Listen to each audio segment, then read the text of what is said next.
This is my second edition of Back Roads of Illinois with Cesar Delgado. We were Central Illinois agriculture source, and in the Midwest alongside in Central Illinois agriculture, we're glad you're here. I visited John Payne from Advanced Trading in Chicago. However, John said that we really see ramp up for Brazil's soybean to shipping in China from Brazil. I chatted with some farmers in central Illinois. They are waiting for the rain in central Illinois near Champaign and Decatur for today and the weekend. Our guest today is Brad Kooima from Kooima Evielk Trading in Sioux Center, Iowa. We were going to talk about cattle markets for today's deal with bird flu. We were talking about that on the show. Okay, this is your agricultural news on Back Roads of Illinois. Some ag groups are approved for a GREET program by this administration for jet fuel made by the ethanol production. Some farmers are very pleased about it. Commodity prices did tumble again for Wednesday's trade in Chicago. However, Brazilian production in the grains trading and bird flu in the cattle markets as well. Finally, the Federal Reserve rises the inflation rate for yesterday afternoon. Jerome Powell sees the inflation for next following weeks. This is your agricultural news on Back Roads of Illinois. This is your commodity markets update on Back Roads of Illinois. Corn futures finished in up 2 to 4 cents for today's close. Soybean futures finished in up 2 to 4 cents for in the beans markets. Wheat futures finished in up 2 to 4 cents. Now that we were going to talk about the livestock market for today. Live cattle finished in up 2 to 3 cents per weight. Feeder cattle finished in up 2 to 4 cents higher. Lean hogs finished in down 8 to 9 cents per weight.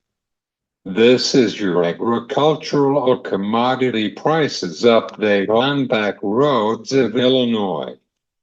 We were coming back with Brad Kooima from Kooima Kooima Evielk Trading in Sioux Center, Iowa. And I got some news on GMO corn for Mexico from Stu Ellis. And I got your crop progress report from Mark Schlusiner for the state of Illinois. Please don't change the channel, stay tuned. We were joined with Brad Kooima for Kooima Kooima Evielk Trading in Sioux Center, Iowa. How are you, Brad? Hey, Cesar, I'm fine, thank you. Been a couple of wild days on the cattle market for sure. Let's start with our conversation on the bird flu and dairy herd and the beef herd. Could you tell our listeners about these things in central U.S.? I will certainly give it a try. It's obviously the whole issue is very fluid. In other words, it changes by the day or by the hour. To give your listeners a little bit of a recap of what I think the latest, what all happened this week and how the markets responded on Monday through the noon hour. The information came out that the USDA intended to test ground beef in particular at different retail sites, random retail sites, to test whether there had been any transference of the bird flu into the ground beef. Market didn't care for that news. I mean, they're fearing of some uncertainty. or, I guess actually consumer confidence, wondering, worrying that if you test, what if they find something? So we had a couple of tough days, Tuesday, Wednesday. Um, and then yesterday, announcement was made that they were going to hold a press conference today. Now they've backed it up to next week to talk about the whole issue. So anyway, then change gears. Yesterday, late afternoon, the USDA did announce that they had the results of 30 tests, and they were all negative. None of them showed a trace, a sign at all of anything in bird flu. And the various things that they tested, the ground beef that they tested at various sites, and so that really spawned a nice day here today where we were almost up $3. So a nice show of recovery for sure. So that, but I'm afraid that isn't the last time that you're going to talk about this bird flu story. I'm afraid but for right now, at least we're on a little calmer seas. And bacteria. That's the very reason they do it. It's the same reason you cook beef, because if there is something residual left in there, that by cooking it, it also kills it. So, hopefully we can improve our consumer awareness that this is a safe product. You just got to handle it properly, and you'll be fine. I hope that things will be able to work out by August. Yeah, me too. Sooner the better. I'm hoping this is a weeks, not months, situation, but yeah, it always seems like it takes longer to clear the air than one would think it'd have to. How do you see domestic cattle demand that it will be lower for this summer? Could you tell us? Well, I'll be honest with you. If I could put my hat on and claim that I have the last word on demand, that would be awesome. Demand is very difficult to predict. That's why most of us fundamentalists work very hard on the supply side, because we are able to kind of come up with a pretty good grasp on what supply is. Demand is a little different, but I've been getting asked this question a lot. Because there seems to be a group out there that wants to fret about, somehow read into it, that our demand is slowing. I don't see any signs of that. Okay. This is the time of year where you look for a big uptick in the demand. Basically, 2 to 3 weeks ahead of Mother's Day is the first big beef feature, by the way. The biggest feature of the whole year that weekend is Mother's Day, right? Let's go take mom out for a steak. So we're just right on the cusp of that. And better weather, Memorial Day, grilling season, etc. I don't see any signs here. Yeah, I get it. The interest rates are high. Stock market's still real high. Still indications that most segments of the economy are pretty good. By the way, exports this week were a marketing year high for beef exports. So, I don't see any signs that we're slowing that demand down. Obviously, we'll try to do our best to keep an eye on it. But I don't see any yet. The backside of that deal, of course, is we're going into tighter and tighter supply, I believe, especially as we get toward the end of this year and the beginning of next. This is grilled season is upon us for next couple weeks.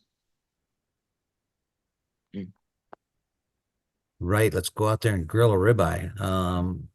Typically very seasonally normal at the beef market, especially the middle meats, which would be the higher price, the steak cuts, the tenderloin, the ribeyes, the strips, almost always improve in price this time of year, because this is when demand shifts toward those grilling type items.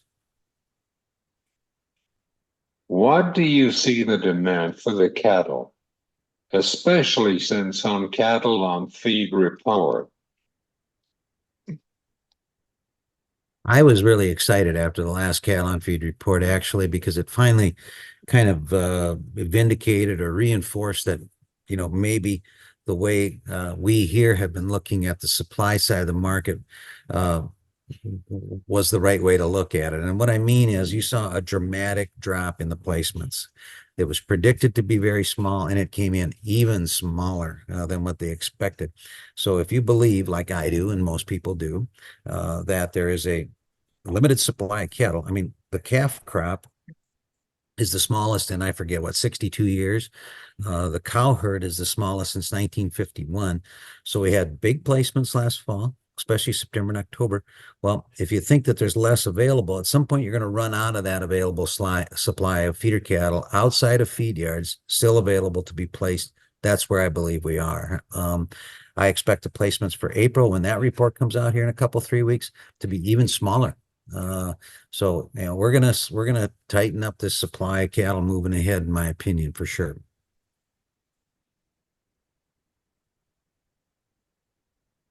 How about the Packers? What do you see impacting the bird flu from Texas and Kansas? What is your sources on their respective? Well, up to this point, I mean, this has to be a difficult task running a packing house like that too. Even some of these rules that the packing houses have had to adhere to in terms of being able to kill these dairy cows, particularly, that seems to be one of the problematic places. So as we're gaining more clarity as to, those cattle can be shipped to slaughter, they don't have to have a test or anything like that to go to a slaughterhouse. At this point, so we're slowly gaining some clarity.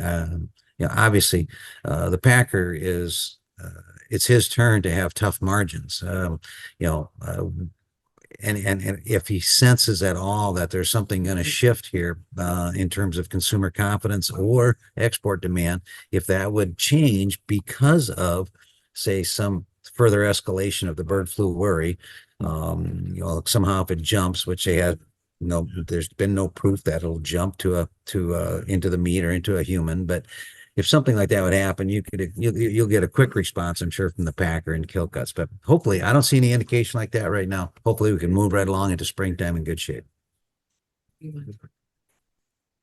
Finally, do you have any final thoughts on these cattle markets and counting with the bird flu? Well, I guess it's a nice way to end here. I guess I would give you a bit of one of those disclaimer type comments. It was funny last night going home from work. I thought, here for the first time, and I can remember when, you go home thinking, you know what, there's a chance this thing could be sharply higher tomorrow. Where the difference of that is when you're dealing with the cattle market, because of these black swan events that we've had over and over lately, right? Mad cow, fires, COVID, yeah, the list goes on, right? So it seems like every day you go home looking over your shoulder thinking, well, I hope there isn't some other bad news that surprises us here. So that's my disclaimer. You still have to be prudent, with some form of risk management tool. I like put options right now because I think because of the supply side scenario, the market's got upside potential like we've never seen the industry set up like this before. So I continue to be extremely optimistic for especially fourth quarter of this year and first quarter of next year, as those tightening supplies will go through the chain. But we just learned another little lesson that things can change in a hurry. So be a little bit careful and maybe use some sort of a put option type strategy or something like that if you're comfortable with it. Thanks for having me on, sir. Yes, sir. This time been crazy in Washington and inflation. Good chance. Yeah.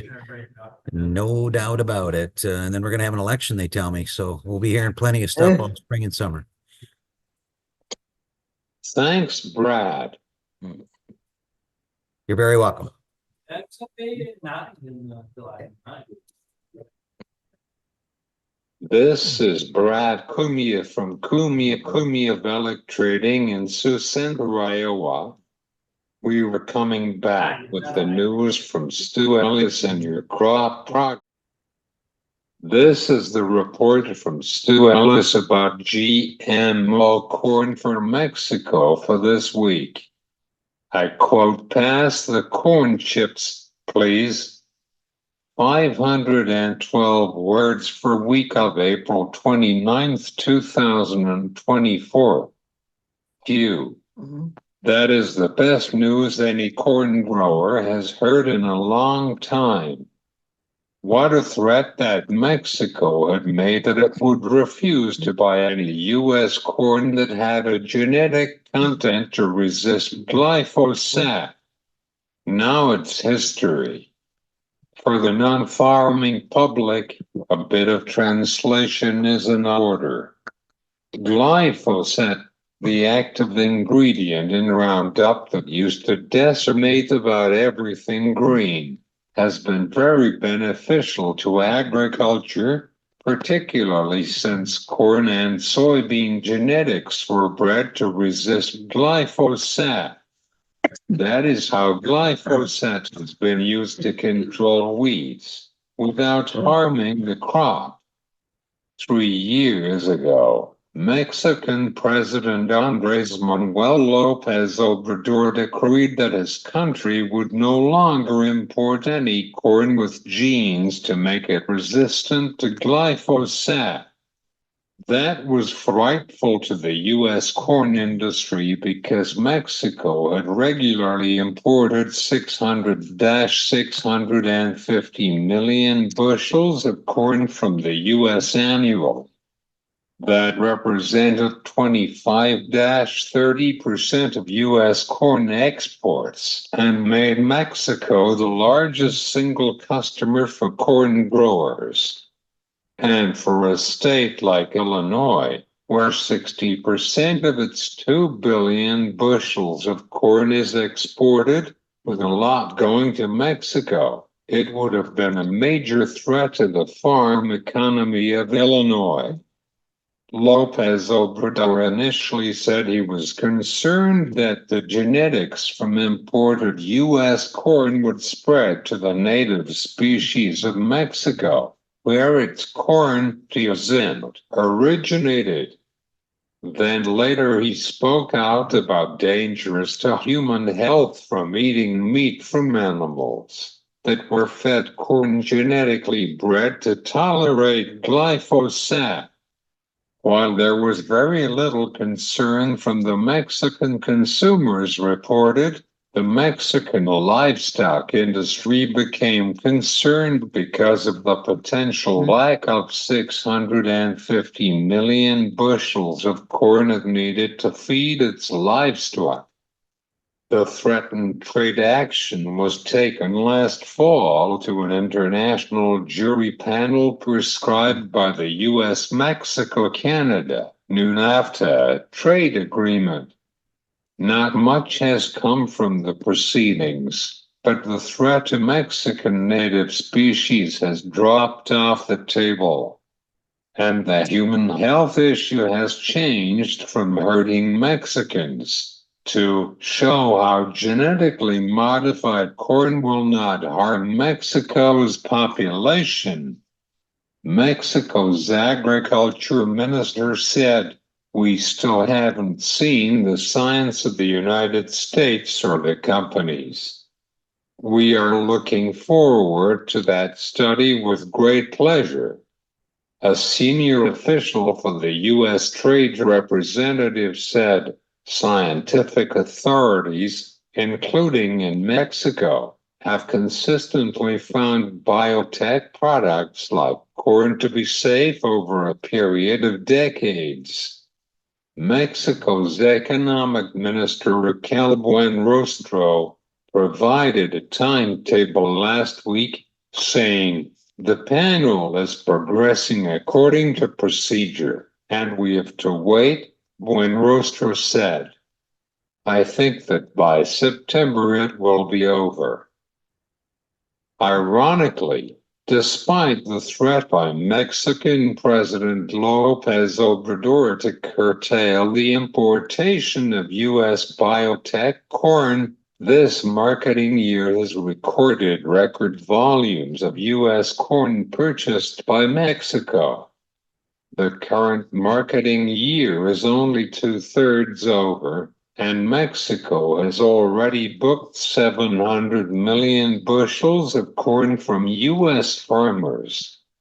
With that news, U.S. farmers have reasons to take their family tonight to the local Mexican This is Mark Schleusner, State Statistician for Illinois with the USDA's National Agricultural Statistics Service. I'm reporting on crop progress and conditions for the week ending Sunday, April 28. Illinois temperatures cooled and precipitation increased last week. The state average temperature was 55.2 degrees, and that was 0.8 degrees below normal for this time of year. Rainfall averaged 1.62 inches across the Prairie State. That is nearly 1/8 of an inch above normal. Southern areas were drier than normal, but the rest of the state was wetter than average, with the western part of Illinois getting the most rainfall. There were 3.1 days suitable for field work around the state last week, and topsoil moisture increased to 4% short, 58 adequate, and 38% surplus. Corn planting advanced by 14 points to reach 25% finished, compared to 34% 1 year ago and 25% for the 5-year average.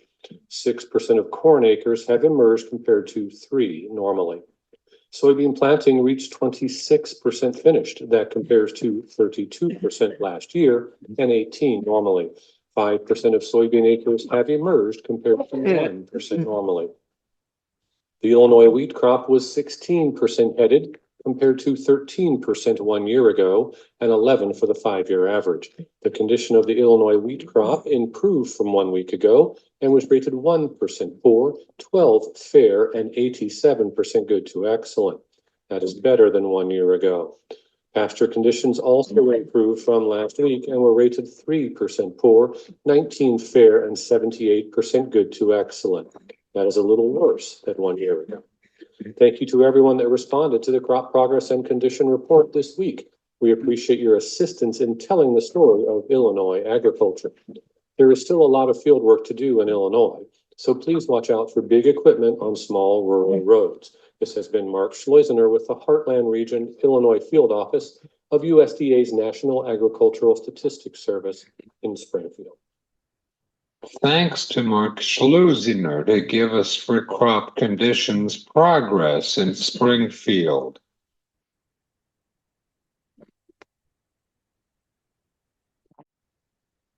Thanks to Brad Kooima from Kooima Kooima Evielk Trading in Sioux Center, Iowa. Well, folks, there's our show for today. You can catch up with past episodes or interviews for this program ahead to Back Roads of Illinois on YouTube and whenever you are getting your podcast. Thanks for listening for this episode of Back Roads of Illinois. For Back Roads of Illinois, I am Cesar Delgado. Have a great day.